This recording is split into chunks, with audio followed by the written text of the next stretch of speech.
Namaskar. Welcome to another episode of Dialogue. Now, the question today is whatever we spoke about our economy in 2023, have we achieved all of that? Are our people doing better now? Are there jobs? Are people having more money? Has the saving increased? Now, these are the questions that I'm going to ask Professor Arun Kumar, India's foremost economist, and I am also going to ask him, भाई कल की बात जो है ठीक है, what happened in 2023, I'm also going to ask him about what is he expecting in 2024. Same questions. My questions are very, very simple. My questions are, is a common man going to benefit? Is there going to be any difference in a common man's life? See, badi baat, all these percentages and all that, wo sab theek hai, all that is fine. I am more keen on, will a common man get 2 penny more? Can he live a better life? Will his family live a better life?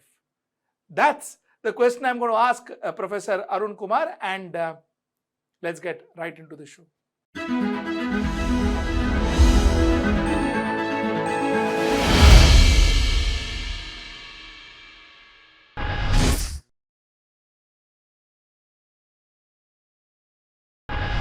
Professor, welcome to my show. Welcome to my show, and wish you a very, very happy New Year, Professor. Thank you so much for joining us.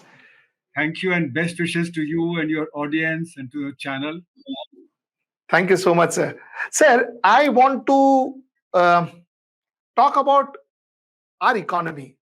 How was our economy in 2023? And I want to talk about our economy from a basic middle class perspective, not not the rich, not the industrialists, not GDPs. I want to talk about a basic middle class perspective. How was our economy in 2023, sir? Did it help the middle class? So, we have, as you say, the rich, the upper middle class, the lower middle class, and the poor. So we have a very diverse economy. And the question that you're asking is from the point of view of the middle class. Now, the middle class definition in India is very vague because, as it implies, middle means the middle of the income group. So that would be some like 50% of the population and thereabouts. Now, those are people who are actually poor. In India, they're not the middle class as we think of in the Western context. So when we think of the middle class in the Indian context, we're thinking of the top 7 or 10% of the population in the country, after the top 2% who are probably the well-off in the rich segments. And this segment, which is say the 7 or 10% above the well-off and the rich, they have actually suffered for a number of reasons. One is that the unemployment is very high in the economy, which means that large number of young children who are educated, they're not getting work. And they are repeatedly appearing for exams, and they're getting very frustrated. The families are getting frustrated because they're financing the children's education, children not getting work. So therefore, there's a problem as far as unemployment is concerned. Second is that the prices have been rising. And when the prices rise, it means that your income does not purchase what it was purchasing earlier. So if your unemployment is there, that means income in the family is not coming in as much as it should. And then if there's a price rise, then it means that whatever income is coming in, that's not adequate to purchase what you had purchased earlier. So both these things have been troubling the middle classes in the Indian context. They don't trouble the business class or the well-off segments because there the incomes also rise. And there the question of unemployment does not arise. So the well-off segments have done well in the Indian economy. That's why people are talking about the K-shaped recovery after the pandemic. That means the corporate sector has done very well. Those who are earning profits substantially, they are doing well. The businesses are doing substantially well. But the rest of the economy has not been doing all that well. So in a sense, the middle class, as it's in the Indian context, the top 7 to 10%, they have had repeated problems. Now, these problems have come not only because there's a Ukraine war, not only because we are recovering from the pandemic, but also now because of the war that has started in the West Asian region. which looks like it might become a regional conflict, which might affect prices again. If you remember, after the pandemic, the prices rose very sharply in 2022, and that was because of the supply constraints. So again, it is possible that we may have supply constraints, not only because of the war in Ukraine and Russia, which had created these big supply constraints in 2022, but now it may be in relationship to the shipping lines getting disturbed. We have seen attacks on the ships, so ships may have to take a much longer route via the African continent, which will add to the time, which will add to the delays, which will add to the cost. Insurance costs will go up, and so on and so forth. So, in other words, the middle classes have not done well, whereas the upper classes have done well in the Indian context, and the poor have actually declined very substantially in the year 2023. So now, sir, let's talk about the poor. Since you've started the topic, let's talk about the lower middle class and the poor. Sir, first, two questions to this segment. First is, sir, how are they? How have they done? And second is, there has been a lot of freebies, and this freebie culture seems to be growing in this country. Are freebies really helping the poor?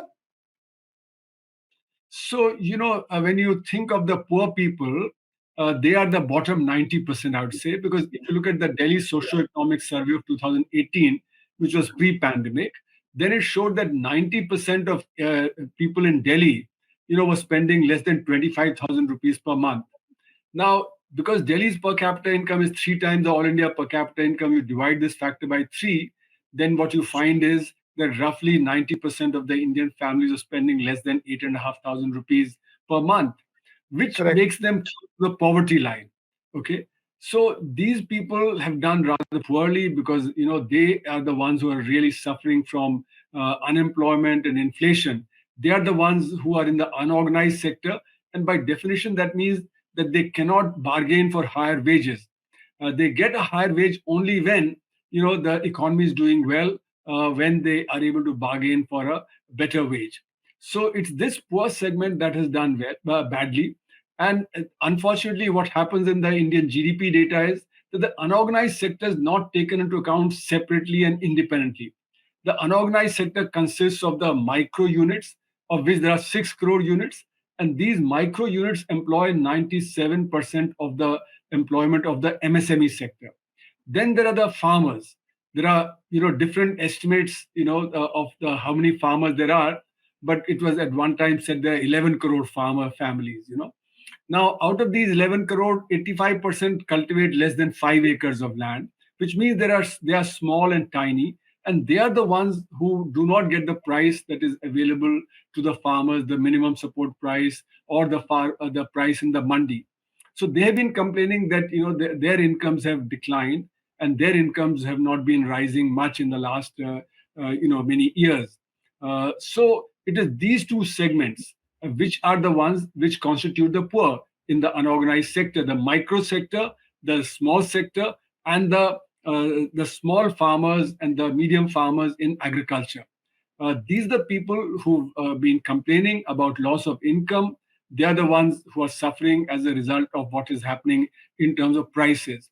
Now, price rise means that the prices are rising. When the rate of inflation comes down, it does not mean that the prices begin to fall. So if last year the rate of inflation was 10%, that means something that costed 100 becomes 110. Now when the rate of inflation becomes 5% on top of 110, it means that the price will become 115.5. It doesn't mean that it becomes 105. So as long as the inflation is there, the prices keep rising, even though the inflation rate may come down. That means the pocket of the poor people gets pinched because of the price rise. Because what they were buying for, say, 100 rupees at one point of time, now they have to spend 115.5 rupees for the same thing, and therefore their purchasing power goes down. So inflation has hit the poor people, the unemployment has hit the poor people, and these are people who have been suffering in the economy. Sir, I was just wondering, freebies, what I asked you before, are these freebies really helping our economy or is it harming it? So, why the freebies are there, we have to understand that it's political. Because you see, the people don't have faith in the political leadership. That's why, today the political parties are offering freebies. when they promise at the time of election that things will improve, housing will improve, the incomes will improve, etc., that has not happened because our policies have been based on trickle down.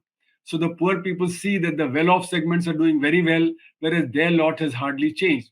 So therefore, the poor people also expect that something would be given in hand today, not something in the future, because whatever is the promise made by the political parties about the future, that is hardly ever delivered.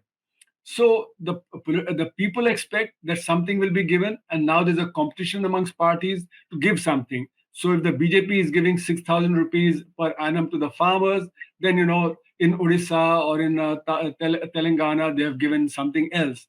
If a 5 kilo of ration is being given free, then in some other states there something else is given. Then for gas, for instance, the price had gone up to 1,100. So it was cut down to 950, and then the states offered at 450 and 500 rupees. So there's a competition going on because the one which offers more concession appears to win. So because the public doesn't have faith in long-term development policies of the country, that they'll benefit from that, they only see that the well-off segments benefit, whereas they have been losing. So that's why this freebie culture has been growing very rapidly in the last few years. Now, this does help, because if you're giving food to the poor people, then it helps their family budget. Otherwise, as the food prices have been rising quite substantially, the family budget got disturbed. Now, please note that, even though the government says there's a record crop of wheat and paddy, but wheat and paddy, rice prices have been rising. And these are the basic things that poor people consume. Now, why, in spite of a record crop, are prices rising, and then the government cut back on export? So that should have left more of wheat and rice in the country. But in spite of that, the prices are rising. What it suggests is that our GDP data is not correct. Our output of data for agriculture produce is not correct. And actually, there's no record production, but actually, production has declined. And we know why production could have declined because rainfall pattern has been affected.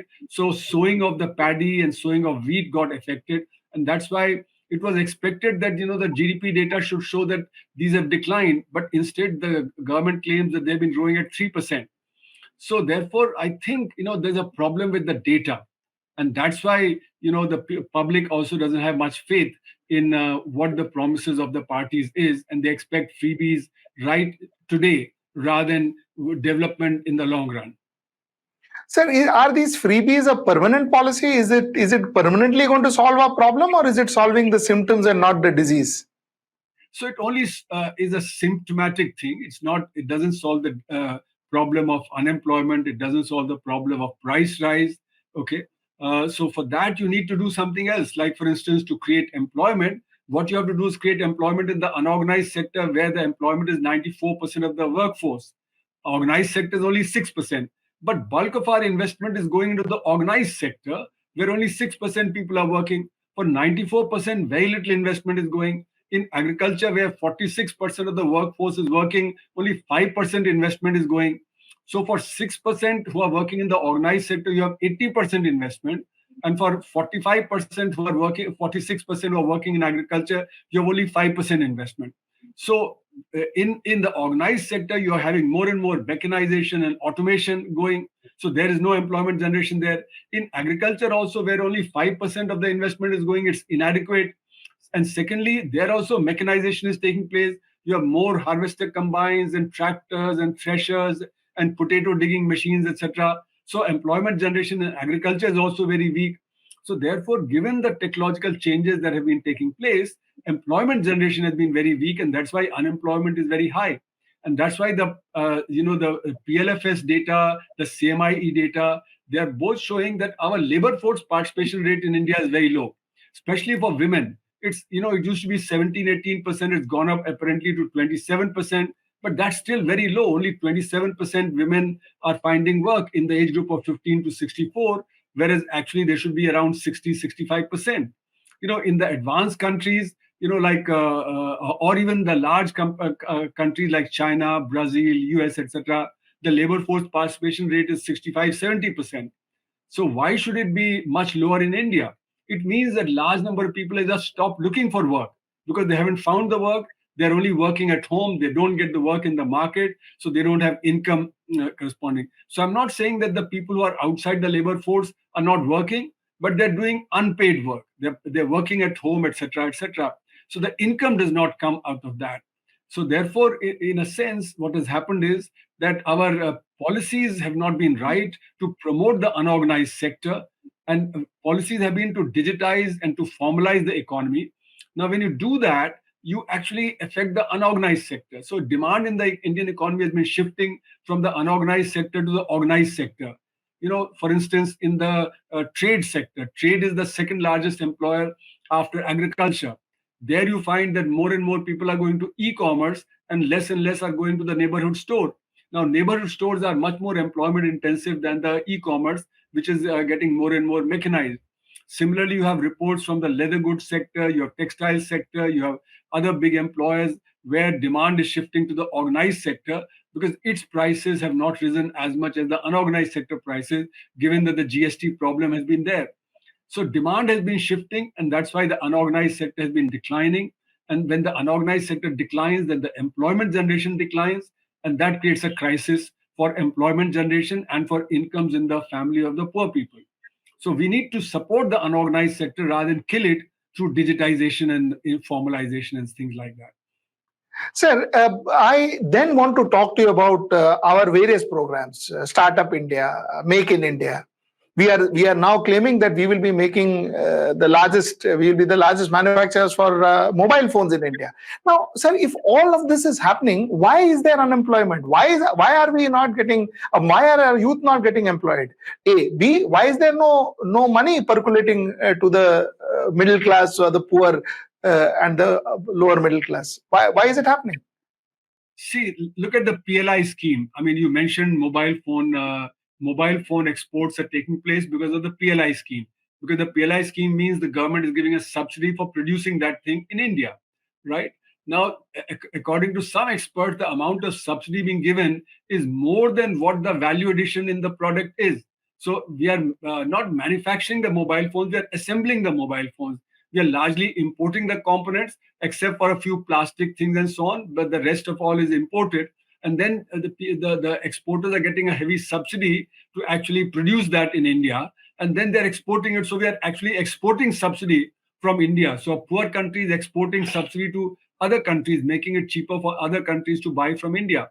Second point is that the PLI scheme will only lead to very small amount of employment generation in the organized sector because organized sector is highly mechanized. So to give an example, I'm told that earlier in Maruti, they used to produce one car every 58 seconds using robots and labor. Now the number of robots has doubled and they produce one car in 38 seconds. But the labor force has been cut to half on each car. So in other words, the expansion of the organized sector doesn't generate job because it's highly mechanized. And now with the use of artificial intelligence, in fact, the job creation may be even less. So where we need to generate jobs is in the unorganized sector because that is where 94% of the workforce is. So we need to have more job creation in the non-large sector. So we have 6,000 large units, we have 6 lakh small and medium units, and 6 crore micro units. And these 6 crore micro units employ 97.5% of the employment of the MSME sector. Now, this sector is what is getting killed because demand has been shifting and the micro sector is not able to survive after demonetization, then GST, then NBFC crisis, and then the lockdown. So if we revive the unorganized sector, if we revive the micro sector, we give larger income in the hand of the farmers, and we have a living wage for the workers, then the demand from the lower segments will increase, and then the economy will begin to do well. At the moment, our data, GDP data, is only based on the organized sector data. The unorganized sector data is not included in it. And in fact, the declining unorganized sector is measured by saying, okay, the organized sector is rising, so the unorganized sector would also be rising. And therefore, I argue that we are not growing at 6.5 or 7%. We are barely growing at 1% or 1.5% or thereabouts, because we are only measuring the organized sector, not the unorganized sector. Correct. Sir, looking at 2024 general elections, looking at state elections coming in 2024, sir, how do you see the economy in 2024, especially? And with reference to things like Make in India and things like Startup India and all that, how do you see economy in 2024? So, Make in India, Startup India can all be good programs, provided they generate a lot of employment. Unfortunately, they are all for the organized sector. Like the PLI scheme is entirely for the organized sector. Correct. It's very good that we should do skilling, but skilling requires basic education for the children. If the basic education is weak, then the skilling will also not take place. Similarly, Startup India and Make in India will also work provided we do R&D. Our R&D is very weak. We only spend 0.7% of GDP on R&D, whereas China spends 3%, South Korea spends 4%, Israel spends maybe 5%, So we are very weak in R&D, and that's why, things are getting imported. And therefore, we have to put restrictions on imports to be able to make the economy, grow. Now, that will go against WTO rules, that will create problems for Indian exports and so on. So our weakness is our R&D. And why is R&D weak? Because our higher education systems are weak, our school education is very weak, and therefore children are not acquiring the skills that they should. So skilling India also doesn't work unless you have the basic education for children. Similarly, Startup India will also work better provided you have this basic education good. Our ACER report, the annual status of education report, they show that children in the rural schools, 50% of them in the fifth class cannot read second class text, cannot do second class writing, and cannot do second class maths. So they drop out. And even if they go into eighth or 10th, their base is very weak. So you find that they're not able to do well in education. They drop out at the level of 10th or the 12th. And that's why our R&D is weak, because the teachers that are coming out of the system, they are unable to give skills to the people. Now, when you ask about what will the situation be in 2024, I think, as the elections approach, there will be a race by various parties to promise various things.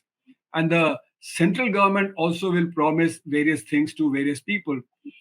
This will then impact the economy, because what it will mean is that investment resources will become short.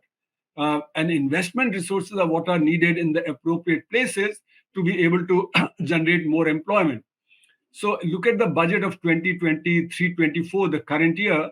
What you find is all the labor intensive schemes, there was a cut in the budget, whereas all the capital intensive schemes, there was a increase in the investment in the budget. So for instance, for the Golden Quadrangle, the big highways, the freight corridor, the railways, the power sector, you're putting in money. But these are capital intensive. If you look at a construction of a road project today, you find people working with big cranes and bulldozers and so on. There are hardly 5 or 10 people. Similar projects, say 30 years back, used to have hundreds of workers working. So even in the construction sector, given the mechanization, not enough employment is being generated. So how do you generate employment in this kind of a situation? That becomes a big problem. And I think we'll continue to face that problem because the government is not doing course correction. The course correction requires heavy expenditure on education and health, but that is being repeatedly cut in the budget, because it's only when we put more money into education and health will our R&D be better, will our production structures be better, the skilling will be better, and that will then in the long run make the economy more dynamic. So, I sort of feel that 2024, the elections coming and the state elections coming, there'll be a race amongst the political parties to offer more and more current expenditures rather than long-term capital item expenditures, which are very essential for actually making the economy much more dynamic. Sir, talking about course correction, I want to dwell a little more into this. Sir, if you look at our problems in a nutshell, we have four major problems. One is, of course, the problem of unemployment. Second is the problem of labor participation. Third is the problem of inflation, and fourth is the problem of wealth inequality. So these four problems are broadly our major issues. Sir, are we doing anything to correct it? Are we doing any course correction on this? No, that's what I was arguing, that instead the government's policy is to create large conglomerates, like the chaebols of South Korea, which were there in every segment. So Adanis are into every segment, Ambanis are into every segment, Tatas are getting it. But unfortunately, the chaebols in South Korea, they grew big on technology development. Samsung and various other such companies, they've developed technology. Our chaebols or our conglomerates, they have not developed technology, they've only acquired assets. And that's why the business climate is getting spoiled, because many ultra high net worth individuals, etc., are leaving the country. So the twin strategy of the government is to create these big conglomerates, to give them concessions, etc., like PLI, etc., etc. But the real problem is demand, because if 94% of the population has income problem, that their incomes are not rising, or if because of inflation their incomes are declining, then the demand comes down. When the demand comes down, then the investment doesn't pick up. And that's been one of the problems of the Indian economy in the last many years, that private investment has been down, because capacity utilization, according to RBI data, has been hovering around 72, 73%. Whereas to make investment buoyant, you have to have capacity utilization of maybe 85%. So in India, our problem is this hugely skewed income distribution, where the well-off are doing very well, the poor are not doing so well, and that leads to a demand problem. And when the demand problem comes, the rate of growth of the economy doesn't pick up. And as I said, our GDP data is not correct. We are growing hardly at 1.5%, rather than at 7%, as is officially claimed. So we need to boost this demand at the lower end. Then what will happen is that there'll be a virtuous cycle in which demand will increase, the investment will increase, and so on. And to increase demand further, as you said, we have problems on education and health front. If we spend more on education and health, that will itself give a lot of employment, because these are the employment intensive sectors. So I think our employment, education, health, the growth rate, they're all interlinked, provided the government does course correction and goes for development from below, rather than its strategy of development from above. Sir, so I'm trying to understand this more clearly. So therefore, maybe I'm repeating my questions, but I still want to understand it clearly. Are you therefore suggesting that we defocus from focusing on conglomerates and then focus on micro industries? Is that what you're recommending, sir? That's right. That's what I'm saying, that the micro industries, which employ 97.5% of the MSME employment. The MSME is a separate category, micro, small, and medium enterprises. The Yes. micro industries employ 97.5% of the MSME employment, and they are 99% of the units. Now, what are their problems? Their problems are marketing, finance, and technology. And they're very small. Average employment in the micro sector is 1.7%. Now, with 1.7%, what marketing or what technology development can they do? So, what we have been suggesting is that you create cooperatives of these micro sectors, depending on what is where. So, say in Tirupur, there's textiles, so you make textile cooperatives. In, say, Khurja, there is pottery, so you make pottery cooperatives. In, say, Moradabad, you have brass, so you make brass cooperatives. In Bhadoi, you have carpet, so you make carpet cooperatives, etc. So, they can together do marketing and technology development, which will help them, and they'll also get credit cheap. So we are saying that this is what is the crying need.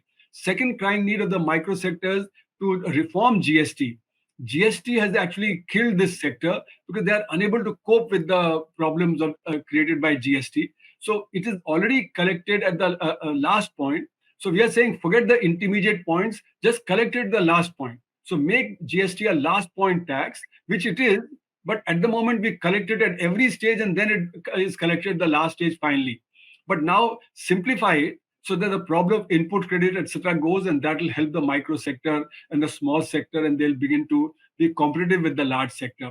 The second thing is that workers must get a higher wage. What the Constitution promises is a living wage, not a minimum wage. So living wage means proper housing, health, education, etc., for everybody. When you do that, then the demand in the economy will go up. When the demand in the economy will go up because the workers are getting a living wage, then that will boost the demand for the organized sector and the unorganized sector both. Then the next thing is the farmers. As I said, there are about 11 crore farmer families. Now, most of their income is coming from non-agriculture. So what is required to be done is that agriculture has to be boosted by giving minimum support price to all crops. Now, what is done is that a scare is created that if you give minimum support price for all crops, then the government will have to procure the entire crop. But that is not true. The government will only procure that which is when the price drops below the minimum support price. But if the workers get a proper wage, then the demand will rise and India will not have a excess of food. Actually, there'll be a shortage of food.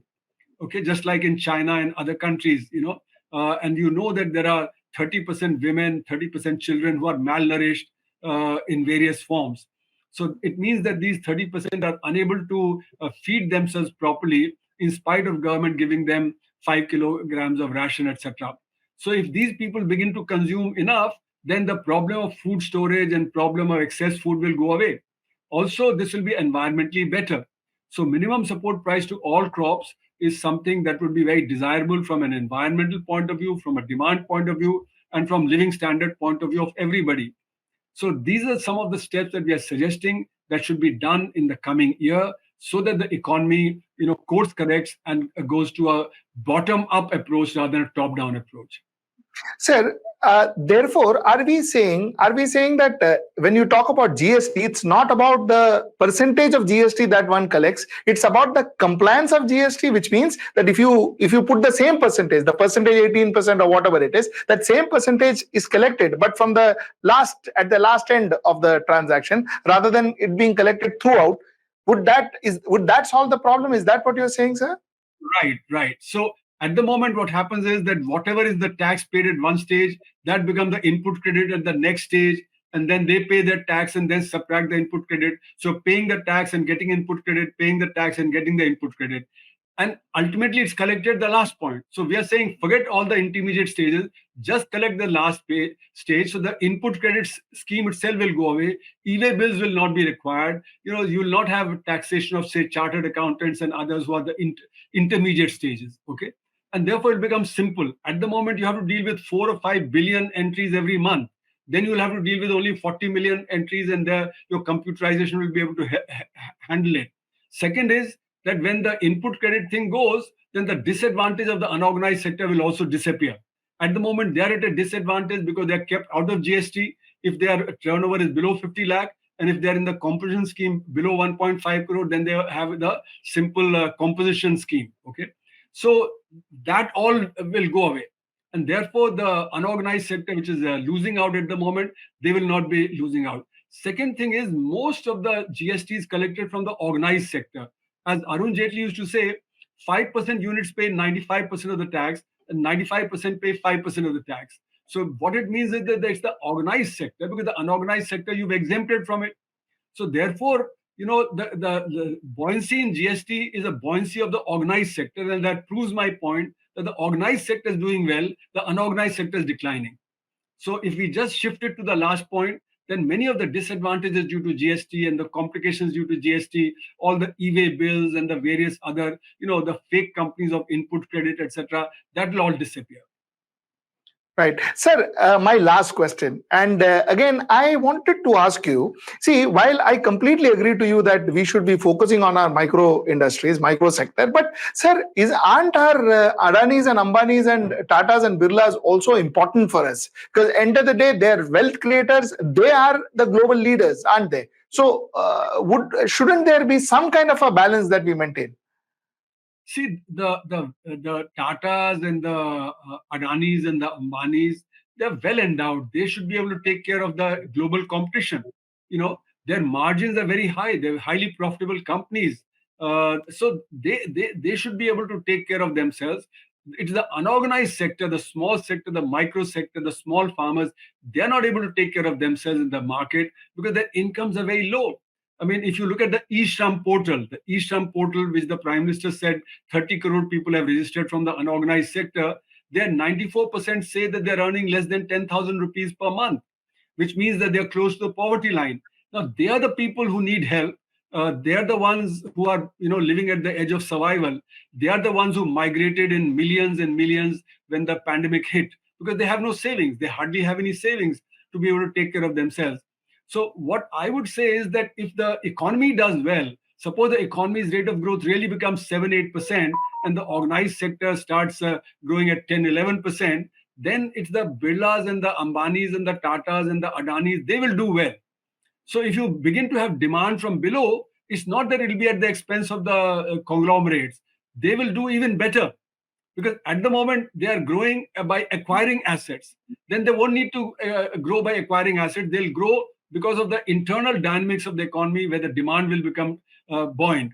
At the moment, demand is not buoyant in the economy as a whole. That's why they have to grow by acquiring assets, and they should be forced to develop technology. Then only will they become globally competitive. As long as we only depend on acquisition of assets rather than on technology development, we will not become world class. So for Tata's or for Adani's or Ambani's, technology development is crucial. They must start investing more in R&D, which is what is not happening in the Indian context. I know, sir. I said it's my final question, but one more question before we call it a day, sir. Your final word on Indian economy to 2024. Do you see some amount of respite for the middle class and the poor in the next 1 year? No, I don't see, unless there's a course correction, because the problem, as we discussed, unemployment is very high. That's troubling the middle class and the lower classes. Inflation remains high, especially food inflation. So what we need to do is we need to control these two for the middle classes and the lower classes to benefit from the economic growth that is taking place. At the moment, economic growth is concentrated in the hands of the top 2% of the population, the very wealthy, the ultra high net worth individuals and the high net worth individuals. We need to make it much more broad based. And that's when the middle class and the lower classes, they start benefiting. And that will benefit the economy much more than at the moment. For instance, if we give concession, like we gave concession the corporate tax to the corporate sector, we brought down the corporate tax rate, and the corporate sector got in 2019 1.6 lakh crores additional. Did they translate that into investment? No. They only retired their debt, because they will begin to invest more only when there's demand.